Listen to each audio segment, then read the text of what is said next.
Good morning, good morning. Welcome to my vlog. Kararating nga pala natin ng bahay, guys. Galing tayo palengke. Vlog tayo ngayon. Papakita ko sa inyo yung mga pinamili ko. I-share ko sa inyo kung anong lulutuin ko ngayon. Pumili nga pala ako ng 2 kilong kasim. Pinahiwa ko ng maliliit na hiwa. At pinilan ko rin ng patatas karos, kalahating kilo. Bell pepper na 1/4 para sa ating lulutuin. At pumili rin ako ng pasas. Yan ang ipapaulam ko ngayon sa mga anak ko. Ito yung 2 kilong kasim, guys. Itutustaw nga muna natin. Kumbaga lulutuin natin siya sa sarili niyang mantika. Hindi na tayo naglalagay ng mantika diyan. Tutustahin muna natin. Gagawin nating mamula-pula. Ito yung bell pepper at saka pasas. Pumili na ako ng pasas na halagang 10 piso. Bell pepper na 20 pesos. 25 pesos na carrots, 25 pesos na patatas. At nahiwa ko na rin yan ng maliliit. Parang pang ninudo style na hiwa. Ayan, guys, nagmamantika na siya. Kapula-pulahin muna natin siya. Medyo tostahin natin. Dadami po yung mantika niya. Maya-maya, tatanggalin natin yung mga mantika niya bago natin siya igisa uli. Naamoy ko na yung niluluto ko, guys.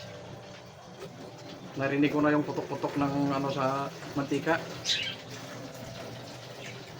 Kaya puntahan natin.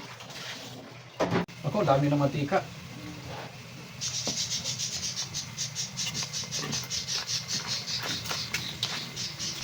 Makin mo yun, no?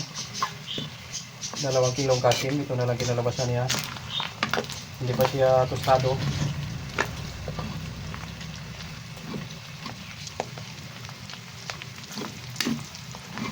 Papula-pulahin pa natin. Oo, kayang-kaya kang kumuha nito ng 2 buting mantika nito.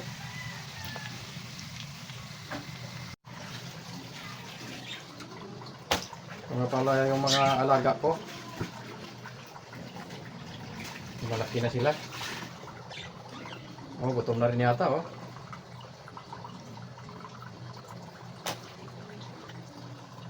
So ito yung isa. Madilim yung ano niya. Bahay niya. Gutom na rin. Oh, diba? Gusto pang sumugod, ah. Ayun, ang 2. Nandito sa taas yung 2, oh. Oh, ba? Naghaharutan pa. Masaya na yung isa dahil nandiyan na yung kapartner niya. Panayangalikan nila.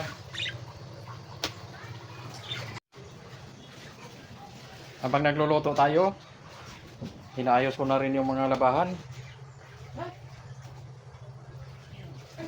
Siyempre, wala tayong maisuot bukas. Pasok na naman bukas. Linggong araw ngayon, kailangan makapaglaba. Dahil mahina yung tubig. Dahil tag-init na eh. Mahirap yung tubig dito sa bundok, guys. Kalain mo naman, oh.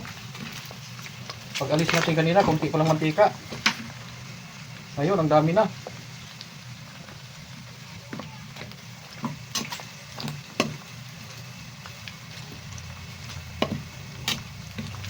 Hindi lang kayo isang buti ito. Kakuha tayo nito mamaya ng mga 1 kalahating buti ng gin.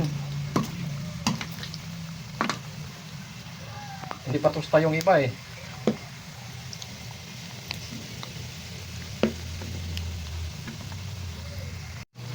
Ayan na, guys. Diyos ko, daming mantika, guys. Medyo tosta na siya. Tatanggalin na natin.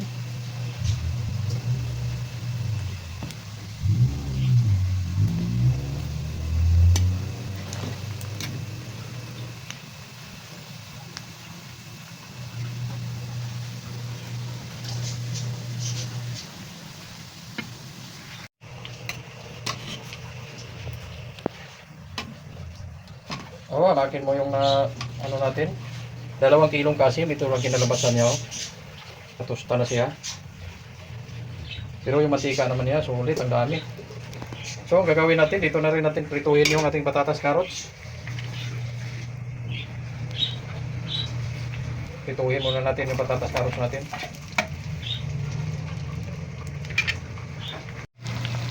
Ito yung piniprito natin patatas carrots.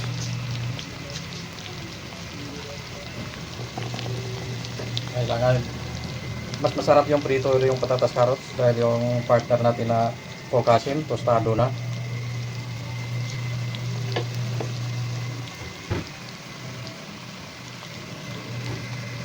Ito na yung ating pritong patatas carrots. Tostado na rin guys.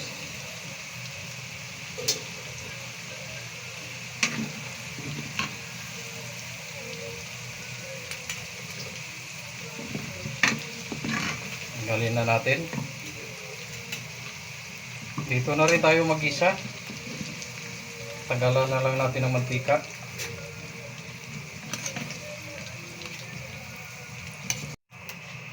Nalaglag natin ating sibuyas carrot, sibuyas bawang.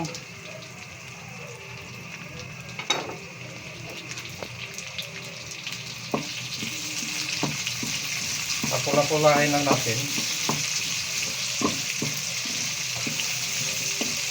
Ayan na guys, ilagay na natin yung bell pepper natin. Saka yung pasas. Kasama na natin paggisa.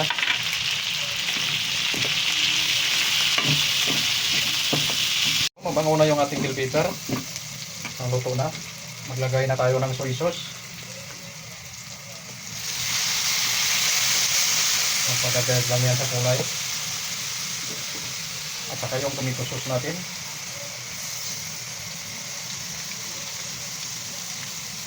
Kasi luto na yung ating mga karne.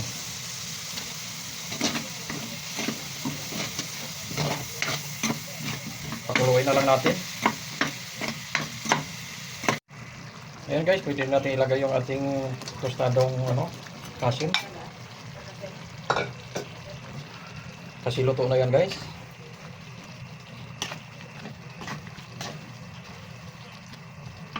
Tapos ilagay na natin yung ating patatas carrots na piniprito. Napakadali lang guys, basic lang yung mga ganitong luto. Ganito ako magluto sa bahay. Kailangan tostado muna yung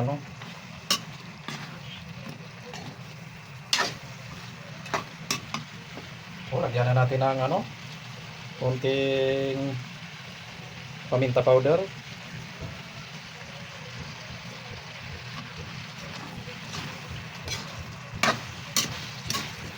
Ayan na guys, tapos na guys.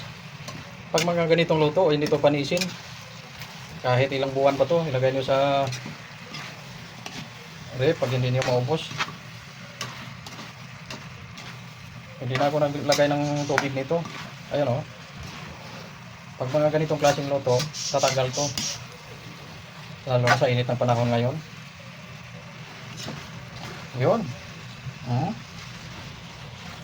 Diba? Yung ganda ng kulay niya, katakam-takam. Lalo na pag matikman nyo. Ayos na. Maraming salamat sa inyong panonood. At hanggang sa susunod muli. Ano pang gagawin natin? Kainan na guys.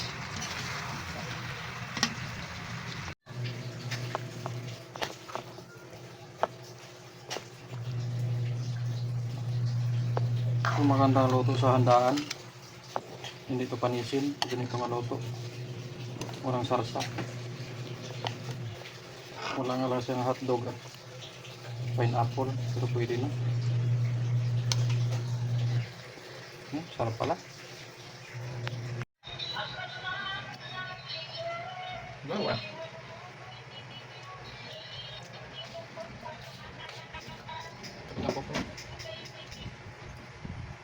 Pag hindi nyo nagustuhan ng lasa, ibigay natin sa kapitbahay ito.